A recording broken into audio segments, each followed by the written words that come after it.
अस्सलाम वालेकुम, सुबह बखैर, गुड मॉर्निंग। आप देख रहे हैं सुबह का समा मदीहा के साथ और मैं हूँ ऑफ कोर्स आपकी आप लोगों की मदीहा नकवी। भाई मुझे तो बहुत आदत है कि मैं सारा दिन जो है ना वो जो भी काम कर रही हूँ दुनिया का, मैं ना न्यूज़ चैनल लगा के छोड़ देती हूँ। और जब मैं न्यूज़ सुन रही होती हूँ तो मैं कहती हूँ अल्लाह मियाँ, मतलब कितनी डिप्रेशन है ना, मतलब कोई अच्छी खबर आई नहीं, लेकिन और कहीं एक दो अच्छी खबरें आ जाए ना तो दिल ऐसा खुश हो जाता है कि और फिर ऐसे दिल में उम्मीद जागती है कि नहीं भाई अभी भी ऐसे बहुत सारे लोग हैं, अभी भी ऐसी बहुत सारी चीज़ें हैं जो अच्छी हो सकती हैं और हमारा मुल्क जो है वो तरक्की की तरफ गामजन हो सकता है। स्पेसिफिकली बहुत सारे ऐसे लोग हैं जो अभी भी हर चीज़ में से पॉजिटिविटी को तलाश करते हैं। और इन लोगों में जब मैं देखती हूँ कि ख़वातीन हो तो फिर तो मैं आपको बता नहीं सकती कि मेरा दिल और लुडियाँ डालना शुरू कर देता है, क्योंकि मुझे बहुत खुशी होती है जब मैं देखती हूँ कि ख़वातीन जो हैं वो स्टीरियोटाइप्स जो है वो ब्रेक कर रही हों। हमने बड़ा भी काम कर लिया लेकिन अभी बहुत सारा काम ख़वातीन के हवाले से करना बाकी है। अच्छा, पिछले दिनों खबर आई थी कि नायला कियानी उन्होंने वर्ल्ड की जो 8 बुलंद चोटियाँ हैं वो सर कर ली हैं और हम इतने खुश हैं, उनको सेलिब्रेट रोज़ कर रहे होते हैं और हमारी कोशिश है कि वो जैसे वतन वापस आएँ हमारे शो में भी आएँ। आज हमारे साथ 3 ऐसी सहेलियां मौजूद हैं जिन्होंने जनाब बड़ी महारत से, बड़े कमाल से एक ऐसी चोटी नहीं लेकिन चोटी का ऐसा पाथ, वो भी आप देखा जाए तो उसकी भी काफ़ी ज़रा हाइट थी, तकरीबन कोई 5000 मीटर तो उसकी भी हाइट थी, तो उसको उन्होंने सर किया। अब हम यूजुअली बात कर रहे होते हैं कि जी पाकिस्तान में लड़कियाँ अकेले ट्रैवल नहीं करती, नहीं जी, इन्होंने तो अकेले ट्रैवल भी किया है। फिर उन्होंने जाके वो चोटी जो है वो सर भी किया। वो चोटी जो है बड़ा उसका मुख्तलिफ सा नाम है जनाब, उसका नाम है हरमोशला। तो ये कहते हैं ना 3 औरतें 3 कहानियाँ, तो ये 3 सहेलियाँ 3 कहानियाँ आज मेरे साथ यहाँ पर मेरे सेट पर मौजूद भी हैं। और ये जो तीनों जो माउंटेनियर्स हैं ये मुख्तलिफ शोबों से इनका ताल्लुक़ है। सना जमील मेरे साथ मौजूद, by profession she is a doctor. मेरे साथ मौजूद हैं सोनिया सोशल मीडिया इन्फ्लुएंसर हैं और साथ में हाउस वाइफ भी हैं। और उनकी एक और दोस्त आपसे थोड़ी देर बाद हम इस्लामाबाद से ज्वाइन करेंगे जो कि वकील हैं जनाब सिविल एंड क्रिमिनल लॉ की। सो अस्सलाम वालेकुम, गुड मॉर्निंग। भाई मुझे बताएं सबसे मज़े की बात कि ये कैसे हुआ, ये जो आप लोगों ने, मुझे तो मैं आप लोगों को देख रही थी मुझे लग रहा था कि फिल्म चल रही है। ये 3 प्यारी प्यारी सी लड़कियां हमें पहाड़ों पे जो उछलती कूदती हुई नजर आ रही है, ये कैसे हुआ, क्या सोचा था? आप इस एक्सपीडिशन का पूछें या ओवरऑल हमारा सफर? ओवरऑल तो मैं पूछूंगी लेकिन इस एक्सपीडिशन के बारे में पहले बताएं मुझे। एक्सपीडिशन का मतलब हर साल हम लोग प्लान करते हैं कि हमने एक हर चीज़ में every year we have to come up with something new and challenging and more tough than the previous one. तो हरामोशला के अलावा 2-3 पासेस मेरे माइंड में ऑलरेडी थे। प्लान बी का पार्ट था ये हरामोश, somehow plan A got aborted, तो हम लोगों ने फिर इस प्लान को कंटिन्यू किया। और इसमें मेरे साथ वैसे प्लान ए स्नो लेक का हमारा था। स्नो लेक के भी बहुत सारे बेसिकली पासेस हैं। अच्छा। उनमें से एक पास हम लोगों ने करना था लेकिन वो किसी मतलब वजूहत की वजह से वो हम नहीं कर सके, तो फिर हम लोग भी switched on to Haramosh. I personally wanted to do Haramosh La, मेरा पर्सनल फेवरेट था because I wanted to see Haramosh valley which is known for its beauty. बहुत खूबसूरत। मैंने तो ये नाम भी नहीं पहले सुना हुआ था और आप लोगों की वजह से बहुत सारे लोग पहली बार जो है वो नाम इसका सुन रहे हैं। तो सोनिया आप लोग मिले कैसे, प्लान आप लोगों ने कैसे किया? हम लोग मिले थे सोशल मीडिया के थ्रू और सोशल मीडिया ये काम करवा रहा है, वरना हम लोग कभी एक दूसरे को जानते भी नहीं थे, बिल्कुल अननोन थे हम एक दूसरे के लिए। और कब से दोस्ती हुई आपकी? 3 साल फ्रेंडशिप कह सकते हो। अदरवाइज तो था कि हाँ भाई लाइक कर दिया, से जानते थे। हाँ, जब हमने फर्स्ट टाइम ट्रैवल के लास्ट ईयर हमने रूपल पीक की थी समिट, तो ये हम 3 थे, 2 और भी थे उसमें, लेकिन ये 3 और इस दफ़ा हमने जो है हरामोशला किया। तो कहते हैं ना दोस्ती करनी है तो थोड़ा ट्रैवल करके देखो, तो हमने ट्रैवल करके फिर दोस्त बनाए। क्या बात है। अच्छा आप सोनिया, आप इसके अलावा क्योंकि आप सोशल मीडिया इन्फ्लुएंसर हैं लेकिन इस साथ में वो कहते हैं ज़िंदगी में और क्या आपके मशागिल हैं? मेरे स्पोर्ट्स, स्विमिंग, सब कुछ फिटनेस से रिलेटेड और बाकी नेटवर्किंग थोड़ी सोशल और बहुत ज़्यादा सोशल हूँ और ट्रैवलिंग। देखिए जो ट्रैवलर्स होते हैं और जो कहीं ना कहीं स्पोर्ट्स से मुंसलिक होते हैं तो वो तो फिर आगे हम देखते हैं कि वो माउंटेनियर्स पे समझ भी आती है, लेकिन एक डॉक्टर वो उसके दिमाग में कैसे आया? क्योंकि और देखिए आसान नहीं होता, अगर आपने इस तरह हाइकिंग पे जाना तो उसके लिए अगर आपको अपनी फिजिकल फिटनेस का ख्याल रखना होता है, आपको पूरी ट्रेनिंग लेनी पड़ती है, तो ये आपको छुट्टी पे कैसे पहले मिली, मुझे ये बताएं ज़रा। छुट्टी जो है वो वैसे हम डॉक्टर्स को बहुत कम मिलती है, हम लोग अपनी सैलरीज कटवा के जो है वो जाते हैं। मतलब ये वही बात है कि पैशन है ना। एग्जैक्टली, जैसे कहते हैं ना कि अगर पैशन है तो फिर आप अपने रास्ते खुद बनाते हैं। I mean if you want to do something you will make your ways and if you don't want to do anything then you will just make excuses. तो कहते हैं ना 99.9% जो फेलियर्स हैं उन्हीं लोगों से आती हैं जो एक्सक्यूजेस देते हैं। तो अगर आपको वाकई if you have the right passion, if you have the right drive, support and energy, then there is nothing on earth that can undo you and there is nothing that can stop you from doing whatever you want to do in life. अच्छा, मुझे ये बताएं कि कितनी छुट्टियां आपको में से मिली थी और घर वालों का क्या था? क्योंकि देखिए हमारे यहाँ यूजुअली होता ही है कि हम तो मगरिब के बाद अगर घर से निकले तो घर वाले 100 चीज़ें कहते हैं, बेटा ध्यान से जाना, ये करना वो करना। तो आप लोग तो एक दूसरे शहर में जा रहे हो और उस शहर में क्योंकि देखिए नेटवर्क का इशू भी है कि आपको हर वक्त कॉल भी नहीं मिला सकते, आप घर वालों के साथ मुसलसल जो है वो कनेक्टेड भी नहीं रह सकते। घर वालों का क्या आप लोगों का था? मेरे ग्रुप में सबको पता है कि मेरे घर वाले सबसे ज़्यादा जो है ना वो फर्स्ट क्रिएट कर होते हैं। सना सना की कॉल नहीं आई। बस यूजुअली जब आप इन वीरानों में जाते हैं ना वहाँ वाईफाई नहीं, जैसे कि आपने खुद कहा कि वाईफाई नहीं होता, और ये शहर तो होते भी नहीं है, बिल्कुल बयाबान वीरान, मतलब शहर तो कहना भी, लोग ही नहीं होते, कोई आदमजात नहीं होती वहाँ पे, सिर्फ हम होते हैं और पूरा nature, mother nature all around us. तो वहाँ पे सिग्नल्स तो आप सोच ही नहीं सकते कि वहाँ पे आते हैं। लेकिन इस दफ़ा हमारे पास थुराया फ़ोन भी था, गारमिन भी था, तो हमारे पास ये फैसिलिटी थी कि हम रोज़ाना एक मैसेज छोड़ दें, एक हेलो हाई कर दें कि हाँ मम्मा पहुँच गए हैं, मतलब खैरियत से। तो ये होता था कि रोज़ाना इतनी मुश्किल से जी खड़े में और सिग्नल्स ढूंढ रहे हैं जी, कहीं से सिग्नल क्लिक करें और घर वालों को बता दें। एक दिन मैंने फ़ोन नहीं किया था, तमाशा मतलब कि हंगामा मच गया था कि पता नहीं कहाँ चली गई, गायब हो गई। हाँ, तो पहुंच जाती है। और इन लोगों को पता थी, कहते थे तुम हमेशा टेंशन में रहती हो। मैंने कहा इसी टेंशन में रहती हूँ, मुझे पता है कि अगर एक दिन मैंने कॉल नहीं किया वो घर में जो है ना परेशानी मच जानी है कि पता नहीं कहाँ चली गई है कहाँ। तो जी परेशानी जाहिर सी बात है कि घर वाले बहुत परेशान होते हैं। ये बड़ी उनकी सपोर्ट है कि हम यहाँ आज मतलब इतना आगे जाते हैं और इतना आगे जा रहे हैं, वरना तो obviously this is not possible. बड़ा शिक्र है। मैं तो खुद सोचूं ना कि एज अ माँ कि मैं अलाउ करूँगी अपने बेटे को भी अलाउ करूँगी, नहीं करूँगी तो मैं कहूँगी मैं साथ तेरे जाऊँगी, बेटा मुझे अकेले नहीं जाने दूंगी। तो ये माओं का बड़ा जिगरा होता है कि ये जाने देती हैं। तो आप मुझे बताएं आपके घर वालों का क्या था कि बेटा ये शुगल में ये वो वाला शुगल नहीं है कि जो बड़े मज़ेदार वाला शुगल है, इसमें मुश्किलात भी काफ़ी है। मेरे तो सब फ्रेंड्स और फैमिली सब परेशान, और जाते हुए भी वो हर दफ़ा परेशान होते हैं कि सोनिया मत करो, क्या ज़रूरत है, कहीं इंटरनेशनल ट्रिप कर लो, कहीं और चले जाओ। लेकिन मैं कर रही हूँ 2009 से, तो अब वो मेंटली हर तरीके से जो है ना रेडी हैं। और इस बार था थराया, अदरवाइज कभी भी नहीं हुआ। तो इस दफ़ा तो ये था कि चलो पता है कि मैं भी जिंदा हूँ, हम आप लोग जिंदा, ओके। अच्छा, क्या कुछ देखा इस सफ़र के दौरान? चले दिन का टाइम तो चले आप लोग एंजॉय कर लें, शाम हो रही है, फिर जब रात होती थी तो ज़रा मुझे रात का बताएं। फिर रात को तो मैंने सुना है आसपास से फिर वो आवाज़ें भी आना शुरू हो जाती हैं, स्नो लेपर्ड्स की पता नहीं क्या क्या।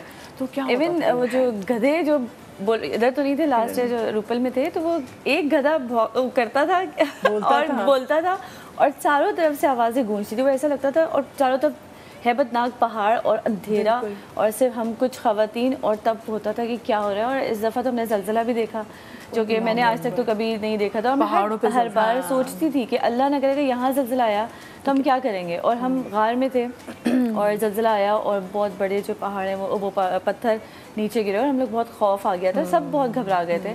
तब जो है ना हमने सोचा कि शायद गड़बड़ हो गई है और थोड़ा सा हमने कुछ गलत फैसला किया है। लेकिन एक्सट्रीम वेदर हमने देखा, बर्फ़बारी देखी और सब कुछ ही देखा इस वाले में। तो कराची वालों के लिए आप सोचें -20 -25 बिल्कुल कितना मुश्किल है, वो ही इतना मुश्किल था। उसमें एक गार में रुकना, क्योंकि जो है धुंध आ चुकी थी, बर्फ़बारी थी और हमें रुकना पड़ा, वहाँ रात गुजारनी पड़ी। वो रात बड़ी मुश्किल थी और कहीं पत्थर थे, कहीं पानी टपक रहा, बर्फ़ और ठंड और ऊपर से ज़लज़ला। और वो भी हमारे पास थराया फ़ोन का देखिए एक वो भी था कि थराया फ़ोन से हमें पता चला कि इस एरिया में जो है ज़लज़ला है। वरना हम तो चिल थे कि चलो गिरते रहते लैंडस्लाइड हुए, लेकिन जब पता चला कि ज़लज़ला है तब थोड़ा सा जो है ना हम लोग तो रात गुजारनी बड़ी मुश्किल थी, रात गुजारनी बड़ी मुश्किल थी। अच्छा, हम स्क्रीन पे दिखा भी रहे हैं जो उनका ये जर्नी था, इतना खूबसूरत जर्नी था। इनकी जो तीसरी दोस्त हैं वो भी इस वक्त हमारे साथ मौजूद हैं, जनाब अम्मारा, जो कि वकील हैं इस्लामाबाद से। अस्सलाम वालेकुम अम्मारा, एंड वेलकम टू सुबह का समा। अस्सलाम वालेकुम। वालेकुम अस्सलाम। How are you? I am good. जी भाई, हमारा आपकी दोस्तें तो यहाँ पे बैठी हैं और आप इस वक्त बैठी हुई इस्लामाबाद में। ये क्योंकि कराची वालों के लिए ना वाकई बड़ा मुश्किल होता है कि कहीं अगर -20 में इनको कुछ सफ़र करना पड़ जाए, -20 के -1 में। लेकिन आप तो इस्लामाबाद वाले हैं, आपके लिए भी क्या मौसम की जो सख्ती थी उतनी? हाँ बेशक, हम इस्लामाबाद वाले हैं, लेकिन इस्लामाबाद में भी आजकल एक्सट्रीम टेम्परेचर समर में चल रहे हैं। बिल्कुल हाँ, और इतनी आदत तो फिर भी नहीं होती ना। लेकिन ये फ़ायदा है कि माउंटेन्स हैं तो आप हाइकिंग कर सकते हो। सही, एग्जैक्टली। हाँ, यहाँ तो ट्रेल्स इस्लामाबाद में काफ़ी मौजूद है, लेकिन भाई उन ट्रेलों पे हाइकिंग करना और ये जो आप लोगों ने ये कारनामा सर अंजाम दिया है, इसमें बड़ा फ़र्क है। मैं इनसे भी दोनों से पूछ रही थी कि घर वाले कैसे सिग्निफिकेंट डिफरेंस। घर वाले तो कभी भी नहीं मानते, हमेशा उनको लास्ट मिनट तक मनाना पड़ता है कि लाइक लेट अस गो। एक्चुअली मेजर रिस्क ये होता है ना कि दे नो कि हम जहाँ जा रहे हैं वो काफ़ी हाईली टेक्निकल है, हाईली डेंजरस है, तो लास्ट मिनट तक रिस्क तो रहता है, लेकिन मान ही जाते हैं एट द एंड। अच्छा, आप तो वकील हैं माशाल्लाह से, तो आपने तो प्रॉपर अपना मुकदमा नहीं अपने घर वालों के सामने रखा था? अम्मी के सामने, जज साहिबा के सामने? को एक्चुअली पता है कि इनकी ये वाली बेटी तो कभी नहीं मानेगी, कुछ भी हो जाए उसने जाना ही जाना है पैशन के पीछे। तो उनको ये काइंड ऑफ आइडिया पहले से ही होता है, इसने डेमोक्रेटिक व्यू देना है, इसने ऐसी बात करनी है, बना ही लेना है। अच्छा, मुझे ये बताएं कि आप लोगों के इस सफर में सबसे ज्यादा जो है ना किसने तंग किया था? ये मैं सबसे पहले जानना चाहती हूँ, बाकी बातें बाद में। हमारा सच बोलना। हाँ भाई, हमारा। हाँ, हमारा आप बताएं मुझे। अम्मारा ने खुद ही तंग किया, इसलिए वो नहीं बताएंगी अपना। हमारा सच बोलना, अपना नाम भी ले किस लिहाज से तंग किया? हो सकता है कि मेरा थोड़ा सा अनोइंग एटीट्यूड से इनको लगा हो कि हर टाइम मतलब इनको करेक्ट कर रही है, हर टाइम बता रही है कि ये करो ये ना करो, थोड़ा सा टोकना, इससे हट के तो मतलब शुगल ही रहा है। हम लोग जहाँ पे भी प्रॉब्लम में होते थे हर टाइम हंस पड़ते थे, जब भी कुछ होता था ऐसे लाफ्टर स्ट्रोक पड़ता था सोनिया और सना को, रुकती ही नहीं थी वो, और मुझे उनको चुप कराना पड़ता था कि एक्ट मेच्योर क्या कर रही हो। मतलब कि पहाड़ों पे जाके भी एक्ट मेच्योर वहाँ पे, मतलब लेकिन आप क्यों इनको डांटती थी? मुझे आप ये बताएं, आप इनको करेक्ट क्यों कराती थी? बताएं, टीचर थी आप इनकी? क्या था मसला, मुझे बताएं। काइंड ऑफ आप कह सकते हैं कि ये लोग ज्यादा हंसते थे और उनका हंसना रुकता ही नहीं था। हम लोग बैठे रहते थे 10 मिनट 15 मिनट, रात हो रहे हैं। बात सुने, कोई बात नहीं, अगर बंदा हंस रहा है तो मतलब इसमें क्या मसला था? कि आप डरने तो नहीं लग जाती इनकी हंसी से? पता नहीं, क्योंकि पहाड़ों के बारे में तो बहुत खतरनाक वाली, पहाड़ों के बारे में तो लोग कहते हैं यहाँ पे तो जन्नत का बसेरा है। हमारे तो आपको लगता होगा किसी में आ गया कोई? नहीं, ये मेरे साथ नहीं सीन था, लेकिन ये हमारे गाइड के साथ था। हमारा गाइड हमेशा सस्पिशियस रहते थे कि पता नहीं क्यों हंसते हैं, शायद ये इन्हीं के ऊपर हंस रही हैं। हमने उन्हें काफ़ी मरतबा क्लियर किया। एक्चुअली हमारा क्या ये एक समझ लें एंटीडोट है, जब भी टेंशन में हो ना हम लोग थेरेपी के तौर पे ऐसे लाफ करते हैं, जोक्स मारते हैं, ये नहीं है कि हम उन पे हंस रहे होते हैं। अच्छा, ये भी बड़ा मसला होता है, ये वो बहुत परेशान है। हाँ, अच्छा मुझे बताएं कि ख़वातीन तो बड़ी पर्टिकुलर है जनाब अपनी स्किन के बारे में, और आप लोगों को देख के मुझे लग भी रहा है कि आप लोग ठीक ठाक ख्याल भी रखती होंगी। तो जब आप फिर आहिस्ता आहिस्ता हाइट पे आप जाना शुरू करते हैं तो फिर कैसे अपने स्किन का ख्याल रखा? क्योंकि वो बड़ा मुश्किल है उस टाइम पे, तो सन ब्लॉक की लेयर्स क्या करते थे आप लोग? Sunblock, the only solution for everything that is sunblock. You need to reapply sunblock after every 4 hours. अगर आप नहीं लगाएंगे तो फिर सन बर्न और सन टैन ये सारी चीज़ें होती हैं ना। तो सन मतलब ओवर द ईयर्स हम लोगों ने यही लर्न किया कि जी सन ब्लॉक, क्योंकि शुरू में होता हम थोड़ा सा जो है वो केयरलेस हो जाते थे कि नहीं लगाना, फिर हमने देखा नहीं यार काफ़ी फ़र्क पड़ता है, काफ़ी मतलब स्किन भी ख़राब हो जाती है। बंदे ना रफ एंड टफ होते हैं, तो बंदे मुंह ना भी दो ना 5-6 दिन तो कहते हैं वो चल जाता है। हमारे साथ बंदे जो थे ना, जो 2 बंदे थे वो ज़्यादा उनको फिक्र थी, रात को भी सनब्लॉक लगा बहुत ज्यादा अपना वो ज्यादा करते थे माशाल्लाह, वो ज्यादा थे, उनको ज्यादा फिक्र थी। हमारे इस दफा तो टैन हुआ है, वरना सना का लास्ट ईयर भी नहीं हुआ था। मेरा तो पूरी स्किन पील होती, लेकिन मेरा इस दफा बहुत पड़ा था। इस दफा सबका और नोज और लिप्स हमारे फटे हुए थे, हम चाय नहीं पी पा रहे थे, हम खाना नहीं खा पा रहे थे, सब कर रहे थे क्योंकि सब ड्राइनेस के मौसम की। ये कौन से महीने में आप लोग गए थे? हम लोग जून में गए थे। जून में गए थे, अर्ली जून। अगर आप लोग जाते यही कोई दिसंबर में तो फिर क्या हाल होता? अर्ली जून भी बहुत ठंड होती है वहाँ पे। मतलब हम आपको बताया ना कि हम लोगों ने जो मिनिमम टेम्परेचर्स देखे हैं -22 तक, तो आप सोचे ना, मतलब हम सोच ही नहीं सकते -22, और हम कैंप्स के अंदर से निकल ही नहीं पा रहे थे। मतलब हम स्लीपिंग बैग्स में बस बैठे रहे स्नगल होके, और उससे आगे हमें कोई बाहर भी ना निकाले। मतलब ऐसी अब आप सोचें कि इन हालात में वॉशरूम में क्या होता, मतलब हम बाहर बिकॉज़ मैं कैसे पूछूं बेचारी लड़कियों से, वो भी टीवी पे, लेकिन कोर्स में नहीं बहुत इंपॉर्टेंट में सोच तो आती है कि भाई आप जा रहे हैं, मतलब मैं जाऊंगी, अगर मुझे किसी ने कहना जी आपने फलानी चोटी सर करने जाना है, मैं कहूँगी ठीक है चल भी लूंगी, हाँ क्योंकि अस्थमा की मरीजों कुछ नहीं होता, लेकिन मुझे एक चीज़ टेंशन होगी, वो ये नहीं होगा कि मेरा पंप साथ है कि नहीं, मुझे ये टेंशन होगी कि भाई मैंने बाथरूम का क्या करना है। वॉशरूम तो देखें कोई ऐसा कोई फिजिकल वॉशरूम नहीं होता, देयर लाइक वॉशरूम टेंट्स। इस दफा हमारे पास टेंट्स भी नहीं थे। It just all you have to do is to do it in the open wild. जो करना है बाहर जाके करें, ओपन में किसी रॉक के पीछे इस तरह कर लें। शुरू में जब मेरा भी फर्स्ट टाइम था तो मुझे होता था यार मैं कैसे करूँगी, मतलब how would I just go about it. लेकिन आपको फिर जब आपके पास कोई माउंटेनियर्स है समहाउ वो फिर उनके दिमाग में चीज़ आ जाती है जब करना होता है, तो फिर ऑफ कोर्स कोई ऐसा तो नहीं ना कि जो चोटी आपके लिए सर करना मुश्किल हो रहा है रहा तो पता चला उसमें आर्किटेक्ट जाके कुछ प्लान करके बनाया। जो वहाँ पे गाँव हैं वो लोग भी तो इंसान हैं, वहाँ की भी खवातीन है, वो तो पर्दे का भी बहुत ख्याल करती हैं, लेकिन वो भी इसी तरह गुजारा कर रही है। तो हम क्यों नहीं, हम वहाँ जाके ना बड़ा वैसा फील करते हैं, पहाड़ी नहीं, कोई घर नहीं है, एक कमरा वो ही सब कुछ है, कोई वॉशरूम नहीं है ना, घर है लेकिन वॉशरूम नहीं है। अच्छा, वो उनके पास भी यही है। हम लोग वहाँ जाके सब भूल जाते हैं, जो यहाँ पे ना कुर्सी टेबल, जब हमने फर्स्ट टाइम जब हम पहुँचे गिलगित और हम चेयर पे बैठे, हमने कहा कुर्सी, कितने दिनों बाद कुर्सी देखी और टेबल, तो वहाँ जाकर आप बिल्कुल पहाड़ी, बिल्कुल वैसी उन जैसे हो जाते हो। अच्छा मुझे बताएं, क्या आपने, जैसे मैं पूछी थी ना कि रात में एक खौफ तो एग्जैक्टली आता होगा, तो दूसरा मैं आप लोगों से इसलिए पूछी हूँ क्योंकि हम जब वो जिन्नात वगैरह की बात भी कर रहे होते हैं ना, तो कहते हैं कि जी जैसे शहाबनामे में भी उन्होंने लिखा है कि जी जो जिन्नात का बसेरा सबसे ज़्यादा जो है ना वो पहाड़ों पे है। बिल्कुल। सो आप लोगों ने कहीं ना कहीं वो खौफ वगैरह, पैरानॉर्मल एक्टिविटीज़ कहीं ना कहीं ऐसी फील की, कहीं आपका दिल भी ज़रा खौफ खा जाता है ना? कभी नहीं, मेरे साथ कभी नहीं हुआ ऐसा। मतलब ऑब्वियसली ये तो बात हम एज मुस्लिम्स हमारा भी यकीन है कि जिन्नात हैं, अल्लाह मियाँ की मखलूक है बिल्कुल, और ये होते हैं और ये वीरानों में पहाड़ों में ज़्यादा होते हैं। लेकिन अभी तक मुझे ऐसा कोई पैरानॉर्मल एक्टिविटी, मैं आपको बता रही हूँ ना कि मैं आधी रात को कैंप से बाहर निकल के वॉशरूम जाना पड़ता है, आप अकेले जाते हो अंधेरे में रात को, मुझे कभी ऐसा नहीं फील हुआ, लेकिन लोगों के साथ हुए इंसिडेंट्स वो बताते हैं। काफ़ी लोगों को हुआ था कि मुझे नहीं हुआ, बराबर में चल रहा है, ये सब कुछ तो होता है फील। और रात को जब सो तो मेरा तो ये रूल था कि सोनी अब आंखें नहीं खोलनी, जानवर आ जाए, कोई भी आ जाए, भूत नहीं दिखे मुझे, क्योंकि मुझे उनसे ही डर लगता है। तो क्या क्या चीज़ें को देखिए, उस पर बात भी करेंगे। हमारे साथ शो में और भी गेस्ट हैं जनाब, और मुख्तलिफ जो है वो आपके लिए टॉपिक्स भी शो में साथ हैं। आज का जो शो है बहुत ही मज़ेदार है, और आज के शो में हमारे साथ बहुत सारी ख़वातीन मौजूद हैं, ऐसी ख़वातीन भी मौजूद हैं जो कि एडवेंचरस हैं, और बाकी किचन में भी हमारी जो बड़ी इंपॉर्टेंट ख़वातीन मौजूद है। आप लोग को पता है कि ये मुहर्रम का महीना है, और मुहर्रम के महीने में हम देखते हैं कि हर जगह जो है वो सबील का बंदोबस्त किया जा रहा है, न्याज का बंदोबस्त किया जा रहा है। अगर हम बचपन की भी अपनी यादों पे वापस चले जाए ना, तो हम देखेंगे कि हमारे आसपास कितनी सबीलें लगा करती थी, और हर कोई हर किस्म की तफरीक से हट कर जो है वो बाहर निकल के सबील का इंतज़ाम किया करता था।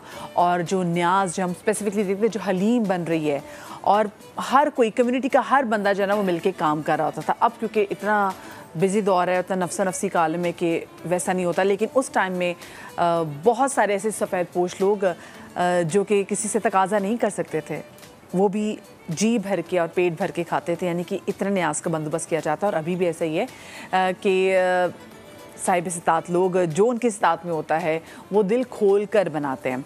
तो आज हमारे साथ स्टूडियोज़ में मौजूद हैं शेफ़ सबीन भी हैं, जो कि जनाब यहाँ पे सबील में, क्योंकि लोग सर्दियों में तो हम देखते हैं कि सबील में सूप तक जो है वो ऐड हो गया हुआ है, गरम गरम चाय ऐड होगी हुई है, शरबत तो हम देखते हैं, ये पानी तो देखते हैं, लेकिन अब वही बात है ना कि जिसकी जितनी इस्तात है तो वो उसको और लेविश जो है वो करता चला जाता है। तो शेफ़ सबीन हमारे साथ किचन में मौजूद हैं, हमारे साथ शेफ़ फरा भी मौजूद हैं, और हमें थोड़ी देर में हिरा शेख भी ज्वाइन करेंगे, क्योंकि हिरा भी जो है माशाल्लाह से वो पूरा मुहर्रम जो है वो बहुत सारी चीज़ें बनाती भी हैं, और फिर वही ना कि दस्तरखान बनता है और फिर हर कोई आके इस दस्तरखान में खा भी सकता है।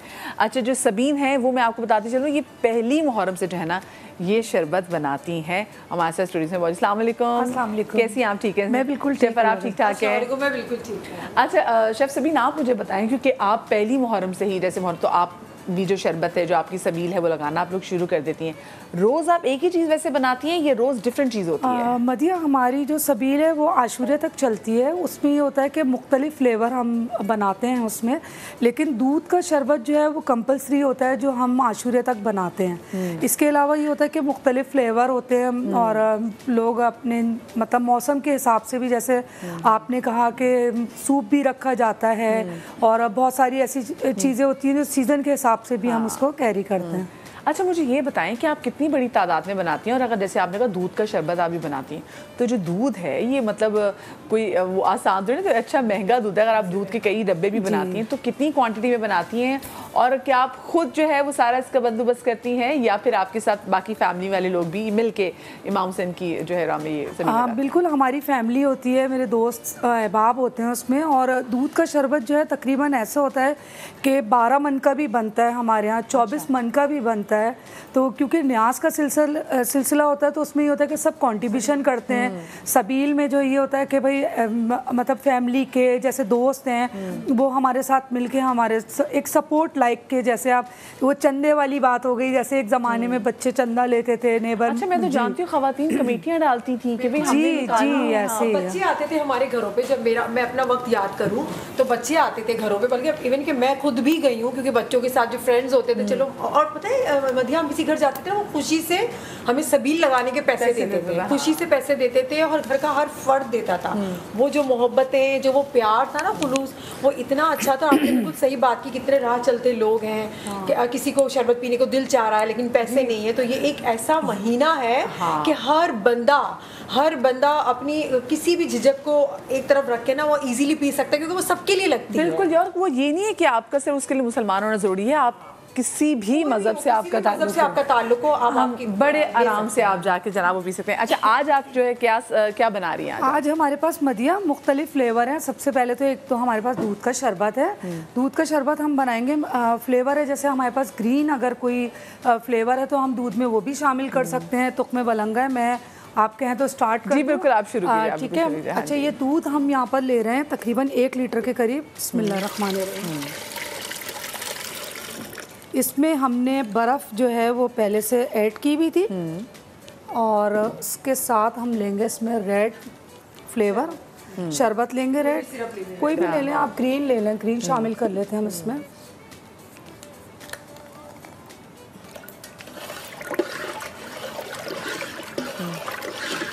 अच्छा, इसके साथ ये है कि हम इसमें तुख्मे वलंगा भी शामिल कर सकते हैं। तो ये लाइक के जैसे पाकोला जो होता है वो इस तरह से शरबत जो है बनता है, आइसक्रीम सोडा जैसा। ठीक है। अच्छा, मुझे तो ना बचपन में बड़ा अच्छा लगता है। अच्छा, पानी तो खैर ऑफ कोर्स जब इतनी गर्मी जब होती है और आप पानी, ठंडा पानी आपको कोई दे, सोचें आप कितनी दिल से इसके लिए दुआएं निकलती हैं। और ऑफ कोर्स ये जो सबील लगाने का मकसद है, ये उस प्यास को याद करना है जिस प्यास से गुजरा है कुनबा इमाम हुसैन। तो उसी में फिर लोग अपने तईन को जो लगता है वो अपने बजट में जैसे उनको चीज़ें बनती हैं तो वो करते हैं जी। अच्छा, तो इसमें हम तुख्मे बलंगा शामिल कर रहे हैं, ठीक है, अच्छी मिकदार में, क्योंकि गर्मी है इस वक्त और गर्मी के लिहाज से तुख्मे बलंगा बहुत अहम है जो हम शरबत में शामिल करते हैं। ठीक है। आप चाहें तो इसमें चीनी जो है वो साबुत भी शामिल कर सकते हैं और वरना आप एक शुगर जो है पिसी हुई भी हमारे पास होती है, इसके साथ हम इसमें शामिल करेंगे। अच्छा, ये अशरफियाँ भी कहलाती हैं, लाइक जेली भी होती है। अच्छा, फुल लोडेड मतलब सबील है भैया, फुल लेविश। असल में इमाम हुसैन अलैहिस्सलाम का जो ये शहादत का सिलसिला है उसमें तो मतलब ये समझे कि जो एक छोटी सी झोपड़ी में भी रहने वाला होता है उसकी भी कोशिश होती है कि वो पानी अच्छे से अच्छा पिलाए। तो लेकिन ये कि अगर आप साहिब इस्तात हैं तो फिर आप उसको और अच्छे तरीके से कर सकते हैं। ठीक है। अच्छा, इसमें आप जेली भी शामिल कर सकते हैं या अशरफियाँ जो हम जर्दे में शामिल करते हैं वो भी कर सकते हैं। ठीक है। ये हमने लिए तकरीबन ये 2 जेली के आप लाइक पैकेट कह लें, मुख्तलिफ कलर के हैं, वो हम इसमें शामिल कर सकते हैं ना, जो इस तरह का चाइना ग्रास आता है, कर सकते हैं। और दूसरी है कि इसमें हम फालूदा भी शामिल कर सकते हैं। वो कहते हैं ना जितना गुड़ उतना मीठा। तो ये एक शरबत है जो ग्रीन हमने बनाया है, पाकोला कह लें या जो भी आप इसको आइसक्रीम सोडा कह लें। हाँ, आप ये सबील कहाँ लगाती हैं? सबील मदिया हमारी जो है मुख्तलिफ जगहों पे लगती है, शायद खुरासान में लगती है, एक सबील हमारी इंचोली में लगती है और वो वैसे तो आशूरे तक लगती है, लेकिन ये कि 2.25 महीने कंप्लीट रहती है। इवन के रबीउल अव्वल में जब रसूल खुदा की विलादत होती है और उनका सिलसिला होता है तो हमारे 17 रबीउल अव्वल तक सबील का सिलसिला जारी रहता है। अच्छा, आप लोगों ने कभी सबील से ऐसे के शौक से, क्योंकि मुझे तो बड़ा शौक था, कहीं सबील लगी हो तो वैसे ही ज़रूर पानी कुछ भी ज़रूर पीती थी। आपको अपनी बचपन में 2-3 दफ़ा मुझे याद है हम लोग बल्कि 10 मुहर्रम में जो है वो जाते भी थे, नश्तर पाक जो है वो सारा देखने, जो पूरा जुलूस निकलता था, तो वहाँ पे भी जाहिर सी बात है बहुत अच्छी यादें हैं। लेकिन अब ऑब्वियसली हालात बाद में इतने ज़्यादा डिफरेंट हो गए, उस वजह से अब जो है वो सिक्योरिटी इशूज़ की वजह से ना फैमिलीज जाती हैं। अब हम अपने बच्चों को कभी भी ना लेके जाएँ नो इस तरह की, लेकिन हमारी बचपन की बहुत सारी यादें। आपकी सोनिया? बहुत, अभी भी मेरे तो घर के पास भी बहुत प्यारी सी सबील, और वो मैं देखती हूँ कोई 10-12 सालों से वो बंद कर देते हैं और जब फिर मुहर्रम के दिन आते हैं वो लगा देते हैं। और ऐसा हमें ट्रैक पे समझे कि वो हमारे लिए ना सबील वाला काम कर रहे थे कि वहाँ से जो वहाँ के रिहायशी थे, गरीब छोटा सा घर, लेकिन वो आते थे बाजी दूध पी लो, उसका बकरी का दूध, खालिस दही, हम रास्ते में कितना हमें सुकून मिलता था। वो अलग बात है, थोड़ा टेस्ट बहुत खालिस है ना, हमें खालिस चीज़ों की आदत नहीं है, लेकिन बड़ा अच्छा लगता था कि कितने मतलब छोटे घरों के लेकिन दिल उनके बहुत बड़े, कितने बड़े। बहुत हमने लस्सी, दूध, खालिस, याक का इवन याक का मक्खन, दूध, लस्सी। मुझे अभी सबील की बात की ना, वो याद आ गया। देखिए कितनी प्यारी बात है ना कि आप लोगों के लिए आसानियां पैदा कर रहे हैं और वो लोग जो अपने घरों से बाहर निकले हुए तो फिर आपके लिए सबील का उनका बंदोबस्त कर रहे हैं। अच्छा, ये हमारी भी तैयार होगी है? जी बिल्कुल, ये शरबत तैयार है। और आप कहें तो मैं एक और शरबत जो हमारे पास ऑरेंज है, ऑरेंज भी है, मैंगो क्योंकि इस वक्त आया। अच्छा, ये तो बड़ा आप लोगों के लिए वो नहीं, आप लोग प्रॉपर सोचते होंगे कि पहले दिन ये बनाना है, दूसरे दिन ये बनाना है, तीसरे दिन ये बनाना है। मैंने आपको जैसे बताया कि दूध का शरबत तो कंपलसरी है, वो तो आज जो है वो आज की जो शहादत है हजरत अली असगर जिससे मुंसलिक की जाती है, उससे ये कि दूध का शरबत तो हमारे यहाँ रहता है, लेकिन ये जो मुख्तलिफ फ्लेवर जैसे यहाँ पर मैंने बताया आपको, तो वो हम उसके लिए ये होता है कि रोज़ आना एक शरबत कोशिश करते हैं कि जैसे नींबू पानी है या खाली लेमन का बना रहे हैं या उसमें कोई भी ब्रांड कोई भी चीज़ शामिल कर रहे हैं, तो वो हमारे अपने भी फ्लेवर हैं जो हमने अपने भी ब्रांड लॉन्च की हुई है। अब तो ये कि बना के इतने आदी हो गए कि वो हमारे अपने भी हमने फ्लेवर जो है वो बना लिए हैं, तो वो भी इस्तेमाल करते हैं। अच्छा, आजकल मदिया आम का शरबत बड़ा मैंने सबील में पिया है, मैंने अभी रिसेंटली पिया है। आम का शरबत इतना मजे का होता है और मैं तो स्पेशली जाती हूँ क्योंकि पहले पता क्या होता था, घरों में शरबत आते थे, लेकिन पता नहीं क्यों ये सिस्टम इतना कम हो गया है कि लोग घरों में अब नहीं भेजते, कोई ऐसी चीजें खाना बना के नहीं भेजते। तो हमें ये सबीलें लगती हैं, अल्लाह का शुक्र है कि हम वहाँ जाके सबीलें लगती, खाना इतना पकता, खाना भी बात है ना। देखिए अल्लाह ताला के लोग जो घर में 3 वक्त की रोटी नहीं बनती तो वो एंजॉय कर लेते थे। अच्छा, एक और चीज़ भाई मेरी है कि ठीक है, आप जो प्यासे इमाम हुसैन को याद रखते हैं तो वो सिर्फ मुझे लगता है सिर्फ 1.25 महीने तक उसको मत याद रखें, बल्कि आप उसको पूरा साल याद रखें कि आप उनके नाम पे ऐसे ही पानी दें। आप देखिए कितने हमारे मजदूर भाई, इतनी बाहर गर्मी होती है, वो नहीं अफोर्ड कर सकते ना, तो फिर आप भी जब अपनी गाड़ी में ठंडी पानी की बॉटल्स रख लिया करें, खरीद। अगर आप साहिब इस्तात लोग हैं, आप लोग सिग्नल्स पे जाके आप वो जितने मजदूर हमारे भाई जो बाहर लोग खड़े होते हैं उनको दें, ये भी एक तरह की सबील है। तो ये ज़रूर आप लोगों ने करनी है, सिर्फ इस महीने तक आपने इसको नहीं रखना, ये सबील हमेशा जारी सारी रहनी चाहिए जो लोगों की मदद करती है। अच्छा, जब तक आप एक और शरबत बना रही, खिचड़ा जनाब, बहुत सारे लोगों को नहीं पता होगा, कुछ लोग इसको शोला भी कहते हैं, लेकिन बहुत ही मज़ेदार ये चीज़ होती है। और खिचड़ा जो बड़ी डिफरेंट चीज़ है, आज शेफ़ फरा वो बनाने जा रही हैं, और क्योंकि बना के लोगों के घर जो भेजा जाता है तो खिचड़ा ना मुकम्मल, इसके लिए ना आपको रोटी की ज़रूरत है, आप वैसे वो चम्मच से वैसे ही आप खा सकते हैं खिचड़े को। और हलीम तो हम सभी बनाते हैं, खिचड़ा मैंने देखा है घरों में बनता है, लेकिन बाहर बहुत कम बांटा जाता है या फिर मिलता है वैसे पूरे साल, लेकिन घरों में तो मैंने बहुत देखा है, मेरे घर में भी बनता है, घरों में तो खाते ही रहते हैं। तो मैं आज आप सबको जिनके घर में नहीं बनता या नहीं आता, बहुत ही आसान है। अच्छा, खिचड़े में ऐसा होता है कि आप बहुत सारी दालें ले सकते हैं, लेकिन ओरिजिनल जो खिचड़ा है उसमें सिर्फ जौ डलता है और गंदम डलता है, दोनों ही चीज़ें उसके अंदर ऐड की जाती हैं। लेकिन उसके लिए तैयारी आपको पहले से करनी होगी। गंदम को मैंने पहले से भिगो दिया था। गंदम का आप दलिया भी ले सकते हैं, ज़रूरी नहीं आप गंदम लें। दलिए को अच्छी तरह से आपने साफ़ करना है, वॉश करना है, भिगो के रख देना है, फिर इसको बॉईल कर लेना है। इसके साथ ही आपने जौ को भी इसी तरह सेम कर लेना है, क्योंकि इसमें थोड़ा सा टाइम लगता है। खिचड़ा बनने में टाइम नहीं लगता, लेकिन इसकी तैयारी में थोड़ा सा वक्त लगता है आपको। सुबह से आप तैयार कर लें तो ये दोपहर शाम तक तैयार हो जाएगा, लेकिन अगर सुबह आपने तैयार करना है 10-11 बजे तक, तो फिर रात से आप इसकी तैयारी करें। मेरे पास ये दोनों चीज़ें तैयार है। इसके अलावा यहाँ पर हम गोश्त ले लेते हैं, बीफ ले लें, मटन ले लें, चिकन भी ले सकते हैं, आपकी मर्जी है, लेकिन ये बनता बीफ का ही है हमेशा से। आपने इसकी बोटियां डाल देनी है, इसमें छोटी छोटी क्यूब्स में काट लें, अदरक लहसुन डाल के पानी ऐड करके आपने इसको बॉईल करने के लिए रख देना है। ये तैयारी आप पहले से करेंगे तो आपका खिचड़ा जो है बहुत जल्दी बन जाएगा, इसको टाइम बिल्कुल भी नहीं लगेगा। अब मैं इसके अंदर ऐड कर रही हूँ, यहाँ पर ऑयल है, मैंने ऑयल ले लिया तकरीबन 3 टेबल स्पून। ऑयल के साथ साथ मैं इसके अंदर शामिल करती जा रही हूँ। मेरे पास ये बीफ था जो कि मैंने पहले से बॉईल किया हुआ था, इसको अच्छे से बॉईल कर लिया अदरक लहसुन डालकर, वो मैं यहाँ पर रख देती हूँ। इस वजह से अब मैं इसके अंदर और मैं लहसुन अदरक ऐड नहीं करूंगी क्योंकि इसकी बहुत ज़्यादा खुशबू हो जाती है ना, फिर वो आपको मज़ा नहीं आएगा। एक दफ़ा ऐड कर लिया ठीक है, इसके बाद आपने ऐड नहीं करना।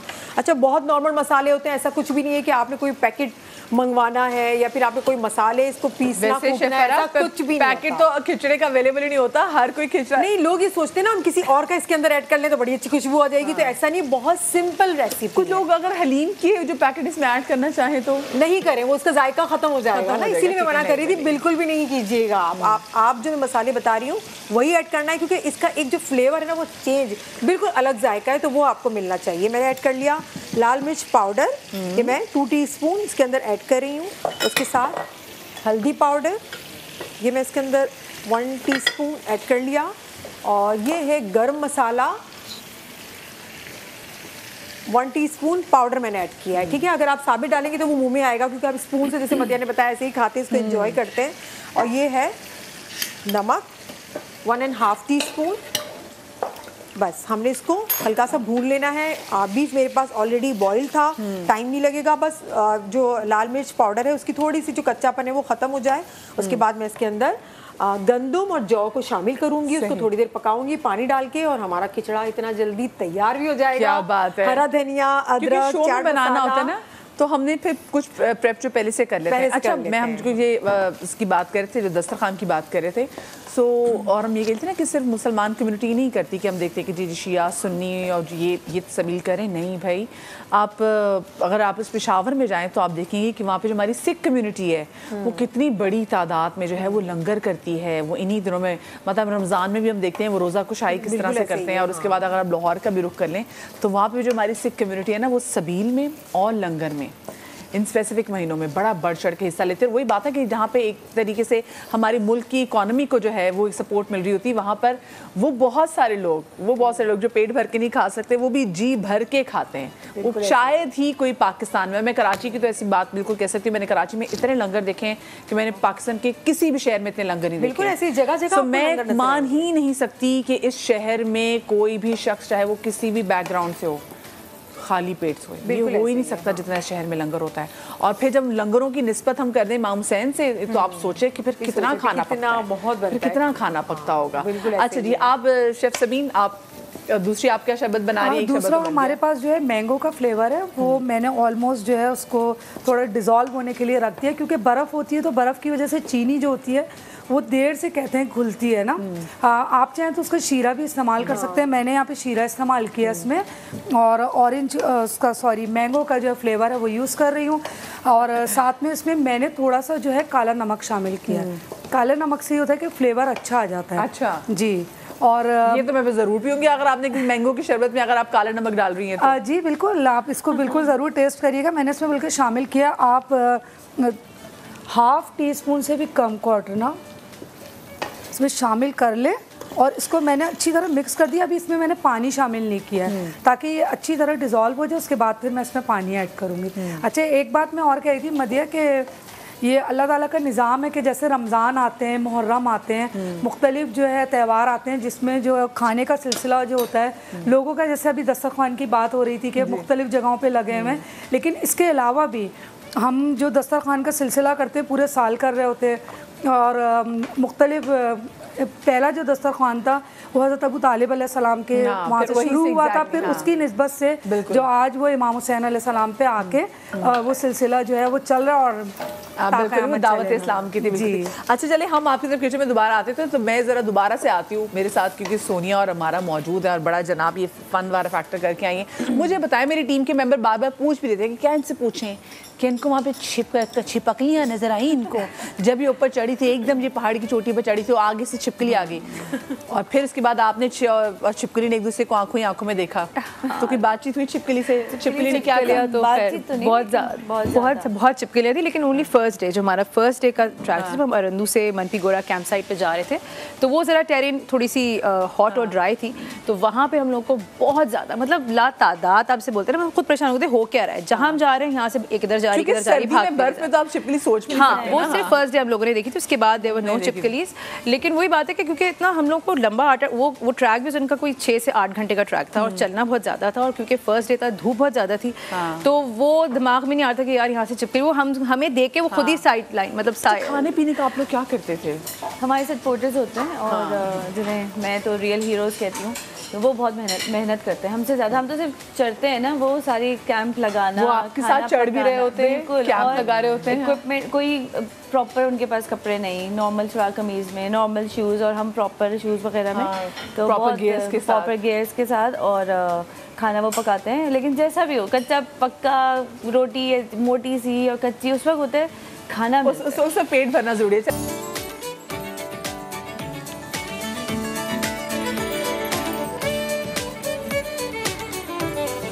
इतनी मज़ेदार खुशबू आ रही है मेरी सेट से, क्योंकि मेरे सेट पे सिर्फ ये नहीं कि आज जो सबील पे जो मुख्तलिफ शरबत होते हैं वो तैयार हो रहे हैं, और आप लोगों के साथ रेसिपी भी शेयर करें कि अगर आप लोगों ने बनाने तो कैसे बना सकते हैं। बल्कि अभी भी खिचड़ा बना, और इतनी स्पीड शेफ़ फरा ने ना, वो तो फ्लैश की छोटी बहन जो है ना, ये फ़ौरन हर चीज़ जल्दी जल्दी कर लेती हैं। इन्होंने खिचड़ा भी यहाँ पे तैयार कर लिया है, और मैं यहाँ पे देख रही हूँ कि जी यहाँ पे हरा जो है वो दूध का शरबत वो भी तैयार है, मैंगो वाला भी जो है वो भी तैयार है। तो मैं मैंगो वाला तो ज़रूर ट्राई करूँगी, और आप भी जनाब इससे रेसिपी ले सकते हैं। अच्छा, इससे पहले कि मैं दोबारा किचन में जाऊँ, क्योंकि हमें हिरा ने भी ज्वाइन किया। अस्सलाम वालेकुम हिरा, कैसी हैं आप? मैं ठीक हूँ, आप बताएं। बिल्कुल ठीक ठाक। अच्छा, हिरा भी माशाल्लाह से ना बड़ा ज़बरदस्त, इनकी भी एक काविश होती है कि ये भी बहुत ज़्यादा खाना बनाएं और ज़्यादा से ज़्यादा लोगों में तकसीम करें। तो ये जो आयाम अज़ा में आप खाना बनाती हैं, तो ये कब से आपको शौक़ हुआ? मधिया, मैंने बचपने से ये चीज़ें देखी हैं ना, अपने घर से इंसान सीखता है। तो मेरी मम्मा वगैरह ये सब चीज़ें करती थी, दादी वगैरह, मतलब ख़ानदान से चलती हुई आती है चीज़। तो मतलब मुझे ऐसा है कि वो एक आदत सी पड़ गई है, तो वो एक मज़ा भी आता है और एक कुछ सुकून सा मिलता है करके ना। और मुझे वैसे भी खाना खिलाना बहुत अच्छा लगता है, तो मुझे कुकिंग करना भी अच्छा लगता है। तो मुझे ऐसा लगता है कि आप अगर खाना खिला रहे हैं तो ये मतलब ये हमारी तो औकात ही नहीं ना, हम किसी को खिला सकें। अल्लाह ताला ने मोहब्बत शो करने का और रिस्पेक्ट देने का भी एक तरीका है। बिल्कुल बिल्कुल। इस टाइम में, इस महीने में, मुहर्रम के महीने में आप देखें, मेरे घर का हो या मैं कहीं जाती हूँ तो बच्चे भी इन्वॉल्व होते हैं। एग्जैक्टली। शरबत बनाने में, वो फालूदा जो होता है उसको सेट करने में, और मेरे ख्याल में करने में, फिर वो डाल रहे हैं बोतल जो होती है उसको। मेरे घर में मैंने देखा है, बाहर भी इतना मजा आता है ना। मैंने कोई एक बंदा नहीं देखा मुहर्रम के महीने में जो दिल ना चाह रहा हो कर रहा हो, सब दिल से करते हैं। हाँ, बच्चों की एक्साइटमेंट वाकई बड़ी क्योंकि बच्चे जो है ना, बच्चे वैसे ही मासूम होते हैं, और अगर हम बच्चों को जो चीज़ें हमारे घर बच्चे देखते हैं कि ना तौर तरीका, वो बच्चा सीखेगा। और मेरे ख्याल में हमारे यहाँ अगर हम इस तरह की चीज़ें कर रहे हैं तो वो बच्चों को ये सबक ज़्यादा अच्छा मिल रहा है कि किसी को आप देने से आपका रिस्क बढ़ता है, और जो हमारा दीन भी हमें सिखाता है। और दूसरी बात ये कि बच्चों को दिल बढ़ाने के लिए भी ये जो मुहर्रम में हम लोग सारी चीज़ें जो बांटते हैं या सारे मोहल्ले वालों को देते हैं या फ्रेंड्स को, रिश्तेदारों को, तो बच्चों में जो ना एक दिल बड़ा होता है और देने की आदत होती है बच्चों की। बिल्कुल। अच्छा, अभी तो बच्चे एंजॉय भी बड़ा कर रहे हैं। अच्छा, एक और चीज़, क्योंकि देखिए हम वो कहते हैं ना कि किसी एक सेक्ट के पास लाइसेंस नहीं है मोहब्बत का। एग्जैक्टली। ये लोगों को समझाने की ज़रूरत है, ये मतलब बहुत ज़्यादा ज़रूरत है। बिल्कुल, इंसान को बेदार तो हो लेने दो, हर कौम पुकारेगी हमारे हुसैन। तो मतलब हमारी इतनी माशाल्लाह से जो हम देखते हैं हमारे पाकिस्तान में, जो इंटरफेथ हार्मनी की जो मिसाल हम यहाँ पे देखते हैं, वो आपको दुनिया में कहीं नहीं मिले। बिल्कुल बिल्कुल। और स्पेसिफिकली जब इस जिक्र के वाले से और फिर जिस निस्बत के वाले से बात होती है जिससे आप खाने बनाती हैं, इतने ज़बरदस्त। और बच्चों की बात कर रहे हैं तो मैं बताऊं जनाब, आजकल बच्चे बड़े खुश फिर रहे हैं, हर काम में बड़ी दिलचस्पी ले रहे हैं। लेकिन ये दिलचस्पी कुछ दिनों तक है। वजह ये उनके स्कूल खुलने वाले हैं। हमने कुछ कहना मन चले और बच्चों से बात की। हमने बच्चों से पूछा कि भाई कैसे आपके एहसासात हैं, स्कूल खुल रहे हैं। कुछ बच्चे तो बड़े खुश थे, बड़े ज़बरदस्त बच्चे, मुझ जैसे बच्चे जिनको स्कूल जाने का बड़ा शौक था, और जिनके माँ बाप को भी जल्दी होती कि बस जाएँ जल्दी स्कूल, भाई अल्लाह तंग आ गया इनसे। और कुछ बच्चे ऐसे वो कहते नहीं क्या है भाई, ये हम ये बात करें आप इन लोगों से, ऐसा कहाँ होता है कि इतनी जल्दी स्कूल खुल जाते हैं। तो बच्चों का क्या कहना था, जरा सुने आप।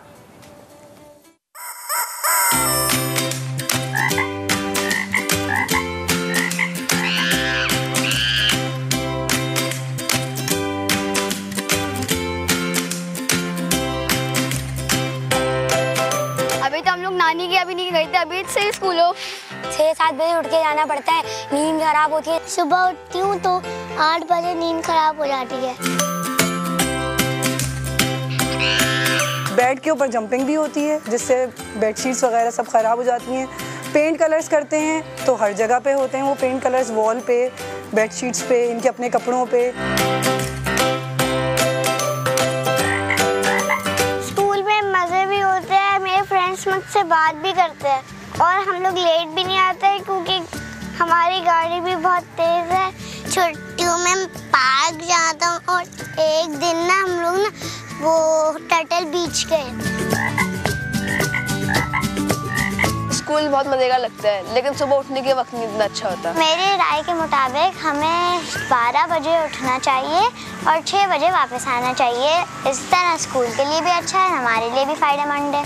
मैं तो हुकूमत से ये कहता हूँ कि 10 महीने हम घर में बैठे रहें और 2 महीने स्कूल। कैसा?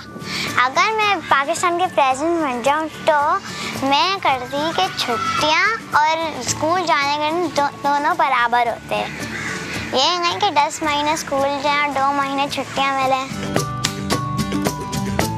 हमारी तो यही दुआ है कि जल्द से जल्द स्कूल खुलें ताकि ये जो भी इनको प्ले करना है स्कूल में करें, एनर्जी वहाँ पे अपनी सारी यूटिलाइज करके घर आएँ। भाई मैं तो इन बच्चों की कुर्बान वारी जाऊँ, ये क्या प्यारे बच्चे थे। वो कहते बस सुबह 8 बजे उठ की नींद ख़राब हो जाती, स्कूल से मसला नहीं है। फिर एक ने कहा कि हुकूमत से बच्चे ने इल्तिजा की है कि आप 10 महीने छुट्टियाँ 2 महीने स्कूल, और फिर वो जो बच्ची वो कहती 12 बजे स्कूल खोलें आप। मैं तो कहती हूँ 12 बजे स्कूल, 6 बजे छुट्टी है, स्कूल का भी अच्छा हो जाएगा, हमारा भी अच्छा हो जाएगा, दोनों का फ़ायदा हो जाएगा। ये बच्चे हैं जनाब, मैं बता रही हूँ हमारी इस कौम का मुस्तकबिल प्यारे प्यारे बच्चों के हाथ में, जो कि सही जुगाड़ू बच्चे हैं जिनके पास हर चीज़ की जो है ना वो सोल्यूशन मौजूद है। कितने ओपिनियटेड बच्चे, मतलब मुझे तो कसम खुदा की उम्र में बातें आती ही नहीं थी। सही बात है। मतलब होमवर्क खत्म हो गया, होमवर्क खत्म हो गया, नेक्स्ट टर्म के एग्जाम है, मतलब इसी में लगे रहते थे। सवाल जवाब इतने होते हैं कि बंदा कहता है यार क्या हो गया, बस कर दो। बच्चों के सवाल बड़े खतरनाक। अच्छा, आपकी तो मास्टर से बेटी वो तैयार होगी स्कूल वापस जाने के लिए? नहीं, मेरी बेटी तो माशाल्लाह अब फर्स्ट ईयर में है। ओह माशाल्लाह, उसके भी अब कॉलेज खुलने वाले होंगे वो तो। बिल्कुल, लेकिन कॉलेज की एक्साइटमेंट एक अलग होती है। हाँ बिल्कुल। अब उनको लगी मामा यूनी में जो है ना बस आप देखिएगा।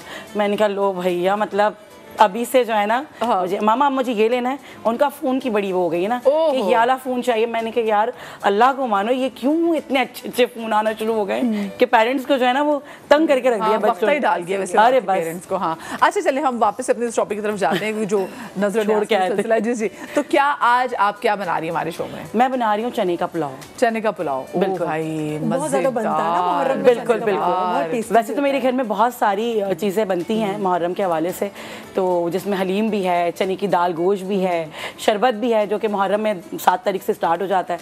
और मतलब मेरे घर में 7 से लेकर 13 तक माशाल्लाह नजर नियाज चलती रहती है। माशाल्लाह माशाल्लाह। चले जी, हम चाहेंगे हिरा जरा किचन में बिल्कुल। और किचन में हमारे साथ ऑलरेडी शेफ सबीन भी मौजूद हैं।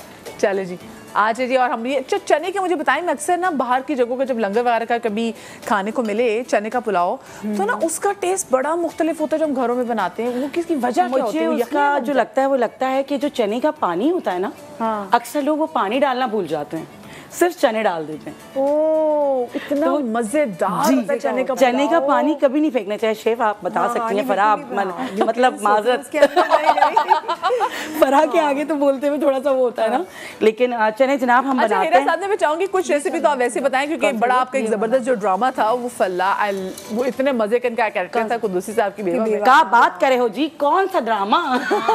बिल्कुल ही, तो उसकी जो कुछ रेसिपी में उसमें बताएं कि कितने मजे की, बहुत प्यारा बोलती थी यार वो बस बड़ा मजेदार हमारा गया। और आज तक मैं कहती हूँ कुद्दूसी जो है ना दूसरा नहीं आ सकता। हाँ मैं भी कहती हूँ ऐसा ड्रामा, क्योंकि जो एक चीज बन जाती है ना मेरे ख्याल में वो दूसरी चीज बन नहीं सकती। हाँ बिल्कुल सही। तो जनाब हम अभी बना रहे हैं रेसिपी। अभी हम इसमें डाल रहे हैं, मैंने डाला है तेल, और तेल के साथ मैं इसमें डालूंगी थोड़ा सा, कहाँ गई जी जनाब, ये हैं। अच्छा मुझे चम्मच पीछे से, कहाँ पीछे?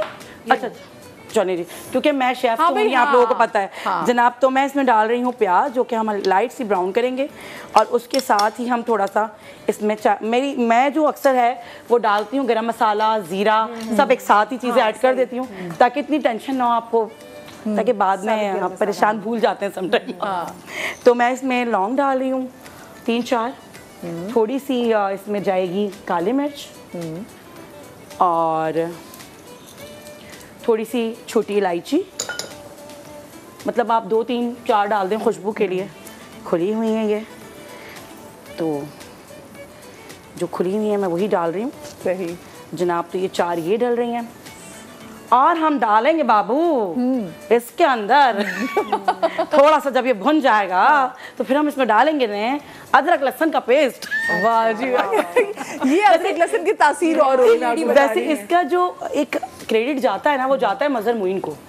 मजहर भाई जो हमारे डायरेक्टर थे ना, उन्होंने हमें ये सारी चीज़ें जो है ना उसको बड़े अच्छे से बताया था कि यार ब्रीफ किया कि नहीं इस तरह नहीं, इस तरह करके करना है। हमें इतनी आदत हो गई थी उसकी कि हम आप उस रंग में ही रंग गए उस रंग में वैसे ही बात भी ऐसे ही करते मैं इनसे पूछ रही थी, मैंने कहा मुझे बताएं कि क्या आप क्या बिहारी हैं, आप इतना जबरदस्त आपका डायलेक्ट आप एक्सेंट, तो उन्होंने बताया नहीं, लेकिन भाई चाहे एक्टिंग हो चाहे एंकरिंग हो, हमारी पीछे जो पूरी टीम है उसको क्रेडिट जाता है कि जो इतनी अच्छी सारी स्क्रीन सच कर आ रही होती है, चीज़ें इतनी मज़े से आप लोग देख रहे होते हैं, ये उनका क्रेडिट होता है, उनका क्रेडिट होता है। हम तो एक चेहरा है चैनल का, हम कोशिश करते हैं कि जी कि अच्छी चीज़ें कर लें ताकि हमारी टीम की भी इज्जत रह जाए और चैनल की भी ऑफ कोर्स। अच्छा जी, क्या केस में डला है, कोई बुलाना चाह रही, कोई हेल्प? जी मैं जरा ये जो है ना, मुझे ऐसा लग रहा है, चलिए हेल्प कर दीजिए जरा जी, थोड़ी सी मेरी प्लीज, ये मुझे जरा चूल्हा दे। अच्छा आप लोग मुझे बताएं, आप लोग खाना पीना वैसे घर में बनाती हैं? बिल्कुल। आप लोगों ने जब वो पहाड़ी पे चढ़े थे, आप लोगों ने पहाड़ी पे कुछ बनाया था खाना? खाना कहाँ से खाया था? हाँ ये बता लीजिए कि इनके साथ वो बंदा वो क्या था सामान पूरा, मतलब पूरी टीम होती है ना, तो वो सारा खाने का जो सामान है वो साथ लेके चलते हैं, वहीं पे जहाँ हमारा कैंप सेट होता है वो वहीं पे लाइव उसी वक्त कुकिंग। तो आपकी पसंद का खाना होता है, जो भी मिलेगा खाना पड़ेगा? जो भी मिलेगा बात ना, खाना मिल जाए। और एक्चुअली उससे भूख भी बहुत लग रही होती है क्योंकि इतना ज्यादा हम चलते हैं, तो फिर तो आप वैसे ही जो भी मिल जाए गर्म बर्न भी होती है, लेकिन मुझे ये बताएं, तभी मैं कह रही हूँ ना कुछ भी मिल जाए। अच्छा मुझे बताएं, पहाड़ में तो चूल्हा जलाना बड़ा मुश्किल होता होगा, लेकिन सिलेंडर जो है वो जिंदाबाद, क्योंकि लकड़ियाँ तो जल नहीं सकते, बड़ा मुश्किल हो गया। बात बिल्कुल सही है। तो कराची में भी सिलेंडर, तो घर पे भी चूल्हा बड़ी मुश्किल से जल रहा है। पहाड़ पे रहो शहर में रहो, एक ही बात की बात। अच्छा कौन सी ऐसी चीज जो है ना वो आपको जबरदस्ती खानी पड़ी जो आपको नहीं अच्छी लगती थी? बिकॉज ऑफ कोर्स पहाड़ में आप ये तो कह नहीं सकते कि चलो खाना में बर्गर ऑर्डर करिए, मैं कुछ और खाना पे ऑर्डर करिए। क्या हुआ था? ऐसा था कि मैंने फिर खाया, मक्खन था जैसे बहुत याक के दूध का था, वो बहुत स्मेल होती है उसमें, मैंने भी देखा, तो बहुत स्मेल होती है। कोई खा भी रहा था ना, मेरा दिल खराब हो रहा था। और दूसरा जो था, उन्होंने कहा आज ना आप लोगों को कस्टर्ड मिलेगा, हम लोग खुश का मीठा आ रहा है कस्टर्ड, और बहुत एक्साइटेड। पहले तो दाल अच्छी नहीं थी चने की, वो गली भी नहीं थी, उबली भी, बस ऐसे कि सुना था ना वो जेल में दाल मिलती है, हम समझे ऐसी होती होगी, पतली बहुत फीकी सी अजीब सी। तो कस्टर्ड का इंतज़ार, बैठे हुए कस्टर्ड कब आएगा, जब कस्टर्ड आया तो गंदी सी बहुत अजीब सी ना जेली ऐसे, बस क्या लग रही थी, पीला कैसी लग रही थी? नहीं वो भी नहीं बोल सकती ये चारी मैं बोल दूँ, मैंने बहुत बोला। तो सब कुछ जब खाने लगे ना, जब मैंने बोला कि क्या लग रहा है, तो सबने छोड़ी गई सोनिया, और सब वो वापस गया।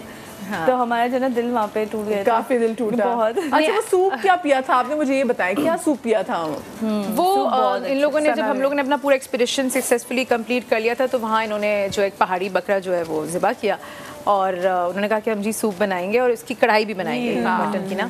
तो वो सूप उन्होंने बनाया, मुझे तो नहीं पता था, मैं तो खैर से कैंप से निकल के बड़े मज़े से उन्होंने बीच में जो है वो लकड़ियाँ जलाई हुई थी और वो सूप बना था। तो मुझे किसी ने कहा कि आप ये पिए, बिकॉज वहाँ सब लोग पी रहे थे और मुझे लगा जी पीना चाहिए, बड़ा कोई खालिश मज़े के सारे जो वहाँ पे पोर्टर्स हमारे बैठे थे वो सब पी रहे थे वहाँ पे। तो मैंने कहा भी पी रहे हैं तो पीने वाली चीज़ है, खाने वाली चीज़ है। मैंने मतलब उसको पिया सूप को, और मैं पी रही हूँ, मैं कह रही हूँ मुझे इसमें से स्मेल आ रही, लेकिन मैं कह रही हूँ नहीं आई थिंक मुझे शायद वहम हो रहा है। सारे नॉर्मली बड़े खुशी और बड़े इंतजार कर रहे थे कि सूप बनेगा और हम पियेंगे। जब मैंने पी लिया तो मेरे साथ एक और जो मेरी साथी वहाँ पे मौजूद थी, मैंने कहा ये हमारा इसमें क्या था? तो कहती है तो पता है इसमें क्या था? मैंने नहीं, उन्होंने नहीं बताया, उन्होंने कहा कि पी ले। मैंने बोला कि आज मैं देखा तुमने सूप पिया, मैं तुम्हें पता है किस चीज़ का था? कि जब वो पी चुकी थी तब ये इनकी बेस्ट फ्रेंड है। मैं अंदर लोगों के लिए साफ सुथरा गोश्त की कढ़ाई बना रही थी, विदाउट दही, विदाउट टमाटर के लिए, बिल्कुल। और जो है ये पी के, मैंने कहा सना तुमने पी लिया? तो कहती है हमने कहा तुम पी लेती हो? कहती क्या था वो? मैंने कहा मैं तुम्हें बताती हूँ क्या था। जब मैंने दिखाया तो उसमें ना वो जो था ना सब कुछ उसका सूप था। वैसे मतलब जो चीजें वो नहीं कहीं फेंक सकते थे उन्होंने डाला वो उसमें उन्होंने कुछ नहीं छोड़ा, बकरे के एक चीज यूटिलाइज की है। फिर सना जो ट्रैक किया गर्मी आ गई उसके बाद। तो एक्चुअली वहाँ के लोग बिकॉज ठंड इतनी होती है तो वो एग्जैक्टली तो वो गर्म भी होता है, तो वहाँ पे वो लोग पीते हैं और ताकत भी होती होगी भाई उसमें। जाहिर सी बात है, क्या बात है। अच्छा जी हेरा कहाँ तक पहुँची थी? बस मैं जरा प्याज जो है वो लाइट ब्राउन सी कर रही थी, ठीक है। उसके बाद अब मैं इसमें डाल रही हूँ अदरक लहसुन का पेस्ट, और ये डलेगा तकरीबन 2 टीस्पून। और उसके बाद हम इसमें डालेंगे टमाटर हैं बारीक कटे हुए, और उसके साथ ही मैं धनिया पुदीना डाल दूंगी, और कुटी हुई इसमें हरी मिर्च जाती है। सही। और जनाब उसके बाद हम इसको थोड़ा सा इसमें मसाले वगैरह डालेंगे, इसको चलाएंगे, उसमें फिर हम डालेंगे चने, और फिर मज़ेदार सा पुलाव तैयार होने लगेगा। सही, ठीक है। अच्छा, चावल तो हमने भिगो के आई एम श्योर। हाँ जी बिल्कुल, बस जी, क्योंकि टाइम में काम तो मैंने करवा दिया था आप लोगों से। जी जी जी, बस मैं भी कोशिश कर रही हूँ कि अल्लाह करे आधे घंटे के अंदर तैयार हो जाएगा इंशाल्लाह। अल्लाह ने शुक्र। और बस खाना है भाई, हमने पका पका के नाज़िम को दिखाना है कि जैसे खिचड़ा यहाँ पे तैयार है और यहाँ पे शरबत भी तैयार है। आज हमारे शो में जनाब सबील की बहुत सी चीज़ें बनी हैं, खिचड़ा बना है और अभी जो है वो चने का पुलाव भी बन रहा है। सुबह हमने आपकी 3 माउंटेनियर से मुलाकात भी कराई और अब एक ऐसी चोरी जो कि जिसको मैं ये कह सकती हूँ कि जी अजब चोरी की गज़ब कहानी। और ये चोरी जो है ये आज या कल में नहीं हुई थी, ये चोरी हुई थी आज से 76 साल पहले। अच्छा जी, साजिद भाई जो हमारे हैं ये गए साजिद इस्माइल साहब, इन्होंने जाके IG पंजाब को एक ख़त लिखा है और ख़त में उन्होंने कहा है कि आज से 76 साल पहले क़याम पाकिस्तान की रोज़ की शाम इनके घर में इनकी तलाई ज़ेवरात की चोरी हो गई थी। और उसके बाद उन्हें जो FIR कटवाई थी और उसमें भी तमाम तरह हाल बयान किया था। अच्छा, जिन्होंने वो FIR काटी थी, जो लिखी थी, वो भी आज तक ज़िंदा हैं। और ये आपको बताऊं कि जो साजिद साहब हैं बता रहे हैं कि ये तकरीबन कोई चौथी ऐसी नस्ल है जो कि पैरवी कर रही है इस चोरी की जो कि हुई थी जनाब आज से एग्जैक्टली 76 साल पहले। तो हमारे साथ साजिद साहब मौजूद भी हैं, हम ज़रा उनसे भी बात करते हैं। अस्सलाम वालेकुम साजिद भाई, कैसे हैं आप? ठीक हैं? अल्हम्दुलिल्लाह जी, बिल्कुल ठीक ठाक। अच्छा साजिद भाई, ये मुझे बताएं 76 साल, मैं तो आपकी उम्मीद पे भी बड़ी खुश हूँ कि आपको उम्मीद है कि जी 76 साल पहले जो चोरी हुई थी उसकी चीज़ें आप लोगों को मिल जाएंगी। ये बताएं कि चोरी क्या कुछ हुआ था उस दिन? देखिए, ये 14 अगस्त 1947 को पाकिस्तान बना है और 15 अगस्त 1947 की जो दरमियानी शब है, मेरे नाना और जो मेरी नानी है वो मकान की जो बलाई मंजिल थी वहाँ पर सो रहे थे कि नीचे से नामालूम अफराद जो हैं उन्होंने ताला तोड़ के तकरीबन 150 तोले सोना और चांदी और तकरीबन 20 से ज़ायद बोस्की उस वक़्त बहुत बड़ा ब्रांड था उस वक़्त का। आज से 76 साल पहले सबसे बड़ा ब्रांड जो वो बोस्की था, वो बोस्की के कपड़े और चादरें और घर का सारा सामान, चांदी के जेवरात, वो सारा कुछ लेकर चले गए। और मेरे नाना अबू जो थे वो स्कूल टीचर थे, उन्होंने आके थाना सदर में एप्लीकेशन दी। उस वक़्त ब्रिटिश दौर के जो SHO थे अशर दास, उन्होंने फौरी तौर पर FIR दर्ज की और उसकी जो है वो इंक्वायरी और तफ्तीश शुरू कर दी। उसके बाद फिर जो क़याम पाकिस्तान के बाद पहले SHO आए हैं, उन्होंने आकर इंक्वायरी की। मेरे नाना जो मोहम्मद अशरफ सियाल थे और उसके बाद मेरे मामू मोहम्मद रशीद सियाल साहब, उन्होंने पैरवी की। लेकिन 76 साल गुजरने के बाद भी अभी तक किसी किस्म की कोई जो है वो रिकवरी नहीं हो सकी। इस बात के सोशल मीडिया पर और मेन स्ट्रीम मीडिया पर आने के बाद जो ऑनरेबल DPO हैं अब्दुल्ला अहमद साहब और DSP मलक जफ़र भट्टू साहब, उन्होंने यकीन दहानी करवाई है कि इंशाअल्लाह ताला हम आपकी रिकवरी भी करके देंगे और आपका अजाला भी करवा ये तो बड़ी अच्छी बात है, क्योंकि मैं देख रही हूँ कि आज से तकरीबन 5 साल पहले हमारी चीज़ें चोरी हुई हैं तो वो नहीं मिल सकी, तो इतने 76 साल पहले तो चोर भी मेरे ख्याल से वो तो जहान फ़ानी से कूच कर चुके होंगे अब तो कैसे मिलेंगी चीज़ें? आपको इतना यकीन कैसे है?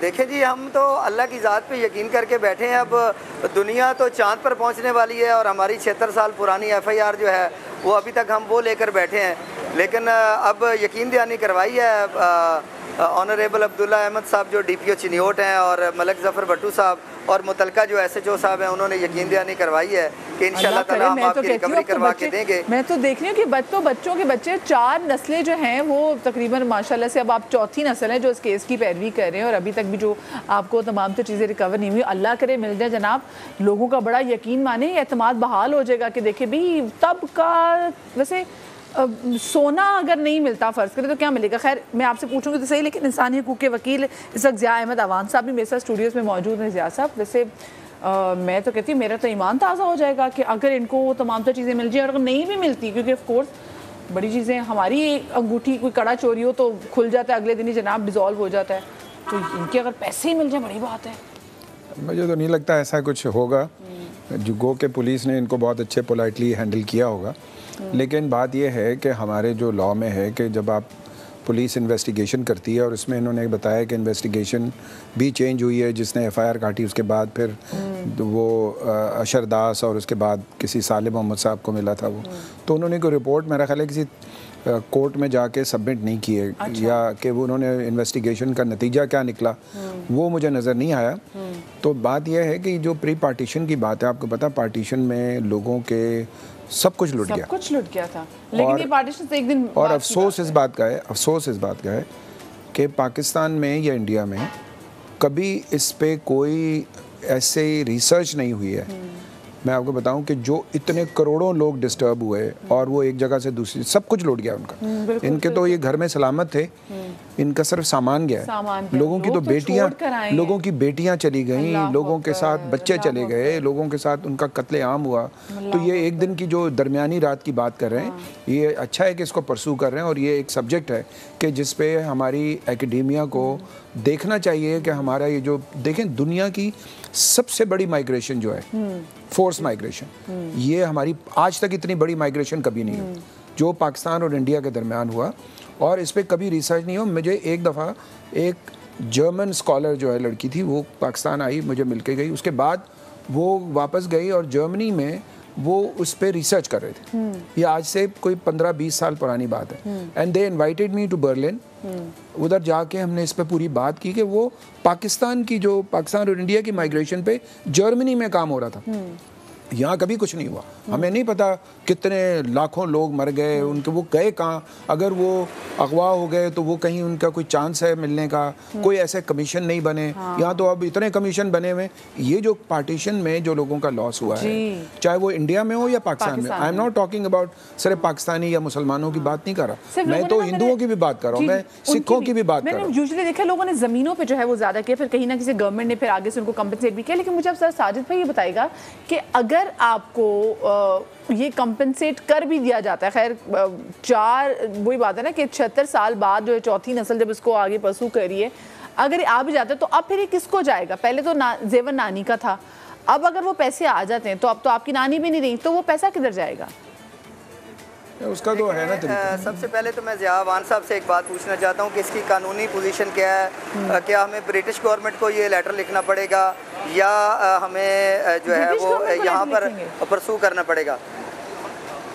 देखिए, मेरा ख्याल ये है कि इनको तो पाकिस्तान गवर्नमेंट हैंडल करेगी। आपको तो पाकिस्तान, क्योंकि पाकिस्तान तो बन चुका था, तो इसलिए वो पाकिस्तान गवर्नमेंट ही इसको देखेगी कि क्या हुआ था, और अगर ये चोरी हुई है, और इस तरह के और बहुत सारे लोग होंगे जो निकल के आएंगे जब इन्होंने ये बात की है। तो इन्होंने एक सब्जेक्ट को खोला है तो वैसे ये अच्छी बात जिसमें जी हाँ साहब, मतलब मेरे घर में अगर 3 साल पहले की चोरी हुई थी, मैं वो रिकवर नहीं करा सकी। इनको भी नहीं मिलना, 76 साल पहले इनको भी नहीं मिलना। डीपीओ साहब ने तो कहा वो कंपनसेट करेंगे। नहीं, देखे ना, इनका तो मसला ये है ना कि इनका जो सिविल केस भी नहीं बनता कि अगर आपको कोई रिकवरी, वहाँ से तो रिकवरी होना, एक्यूज कौन था, मुलजिम का नाम नहीं है, मैंने पूरी FIR पढ़ी है, उसमें सामान भी लिखा हुआ है, सारा कुछ है जो इन्होंने भेजा है। जोड़े तक उसमें लिखे हुए हैं। मुझे बताएं, ये साजिद भाई, ये अगर मिल जाता है, फर्ज करें मिल जाता है, तो फिर किस किस में डिवाइड होगा? जी वो तो आसान है ना। हाँ, ये बताएं। ये जितने भी नवासे हैं, पोते हैं, पोतियां हैं, सब में ये फैसला हुआ है कि हम जो रिकवरी जो अजाला होगा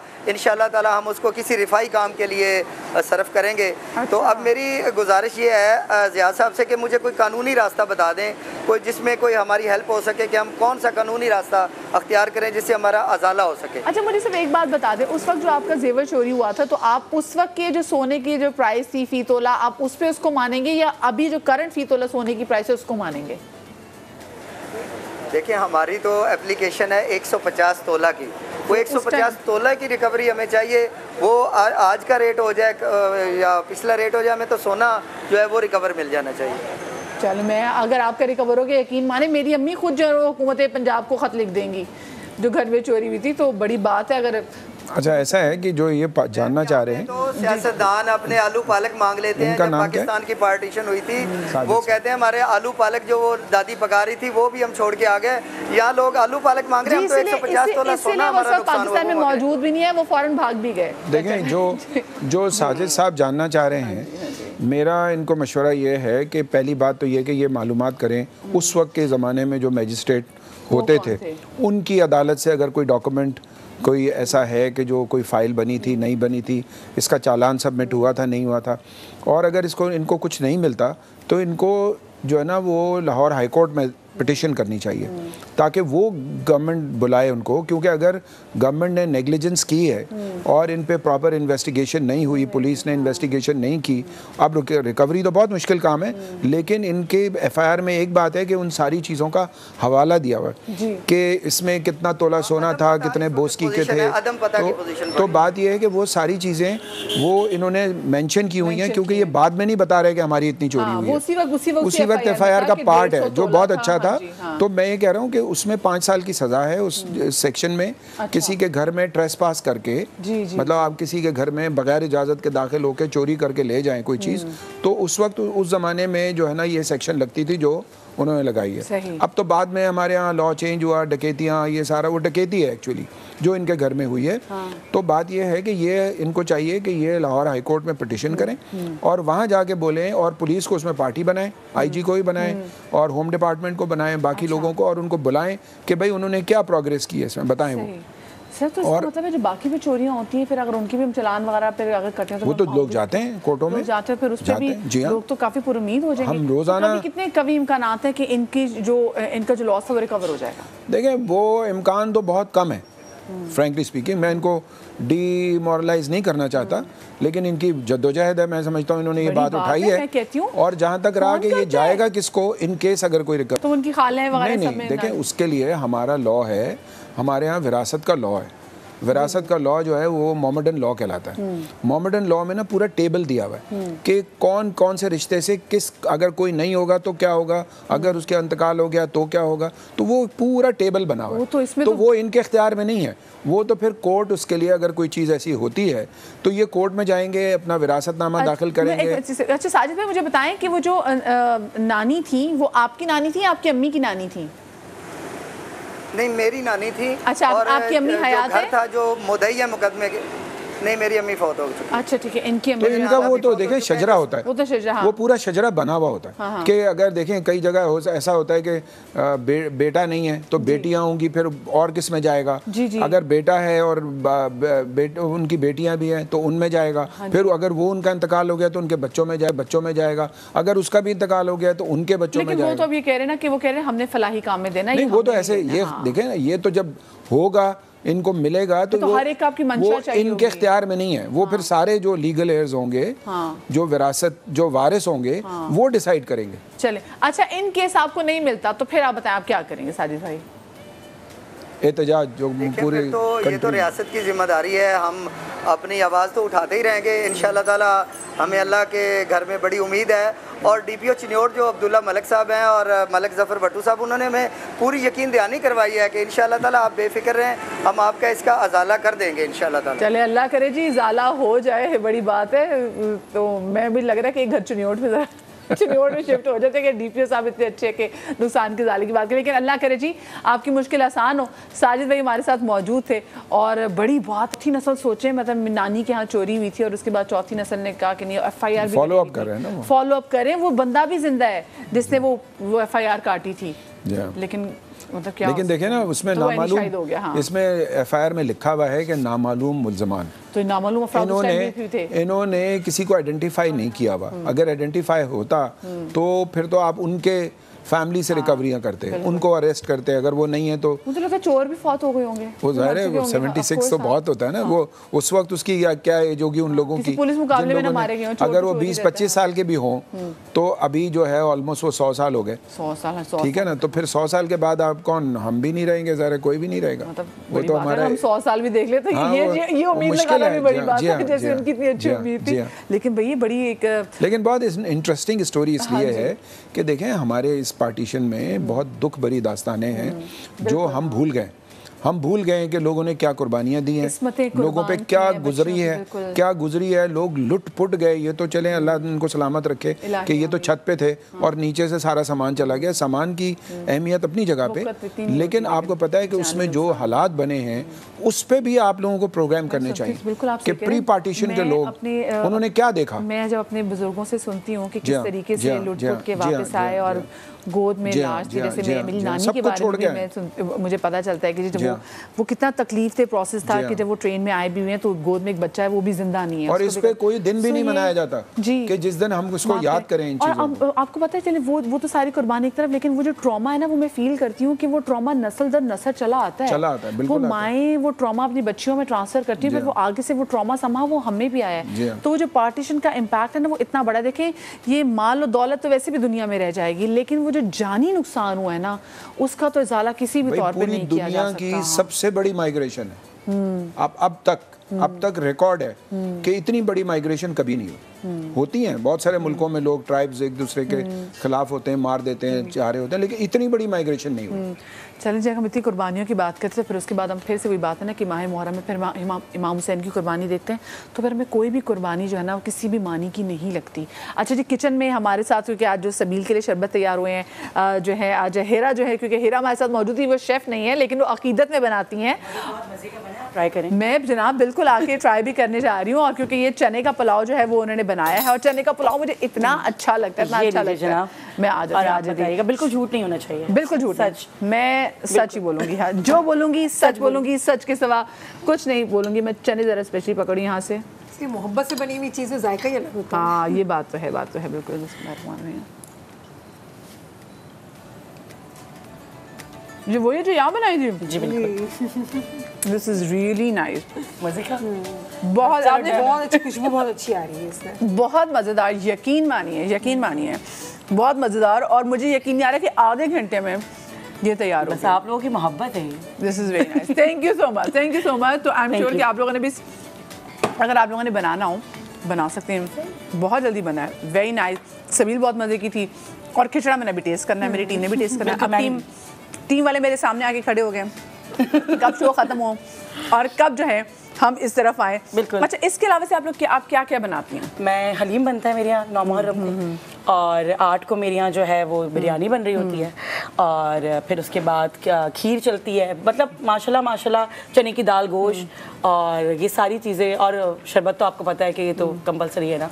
अच्छा वैसे देखें, हमारे घर कोई एक मेहमान की अगर दावत करनी हो ना तो हम कैसे हम कहते हैं जी, अगर घर में मुसलसल 2-3 दावतें हो रही तो हम कहते हैं हमारा बजट आउट हो गया। बिल्कुल, लेकिन इससे बजट बढ़ता है, ये मेरा मानना है। और मेरे साथ तो ऐसा होता है मदिया कि मैं तो शूट कर रही होती हूँ, सबको पता है कि, तो समटाइम ऐसा होता है कि यार नियाज आ रही होती है और पीछे से शूट आ जाती है, मैं कहती हूँ अल्लाह पाक खुद ही इंतजाम कर देता है, जबकि हस्बैंड भी करते हैं, सब कुछ होता है। तो हम लोगों का इस तरह होता है कि अल्लाह ताला कभी इसको भारी नहीं करता। हाँ, क्योंकि देखिए नीयत साफ होती है और खिलाने से रिस्क बढ़ता है। कितनी प्यारी बात है, और आप कम भी अल्लाह पाक ने यही कहा है, होती है इसके अंदर, बिल्कुल पूरा हो जाता है ये दिल से। और मेरे हस्बैंड का कहना यह है कि घर पे आपके कोई मेहमान आए ना तो वो भूखा नहीं जाना चाहिए, तो उसको खिला के आप भेजें। तो वो चीज़ जो है ना मैंने अब तक रस्सी से पकड़ा हुआ है ना उसको, कि नहीं ऐसे ही होना चाहिए, सबके लिए होना चाहिए, क्योंकि मेहमान अपना खुद लेकर। बिल्कुल, और बड़ी अच्छी बात है। पर जिनकी निस्बत से आप ये रिस्क तकसीम कर रहे हैं वो भी बड़ी बात है। मुझे इनकी बात बड़ी अच्छी लगी, मेहमान अपना रिस्क लेकर आता है, और आजकल के लोग पता है क्या सोच रहे होते हैं, कहते हैं मेहमान रिस्क लेकर आए।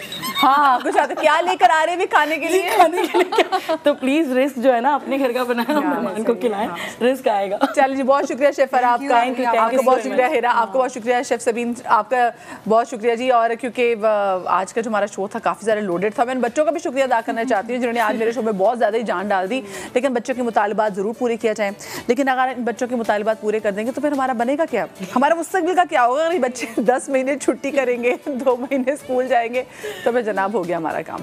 अच्छा, इंशाल्लाह कल से हम सिलसिला शुरू करेंगे एक तरह से अज़ादारी का अपने शो पे, और हम करबला वालों को याद करेंगे कि करबला वाले हमें किस चीज़ का दर्स देते हैं, क्या कुछ हुआ करबला में, और क्यों बच्चों का ये शो देखना बहुत ज़्यादा ज़रूरी है, बहुत ज़रूरी है। इंशाल्लाह आपसे मुलाकात होगी कल। अपने बहुत सारा ख्याल रखिएगा, शाद रहिए, आबाद रहिए, अल्लाह पाक आपको औलाद की गम से महफूज रखे। आमीन।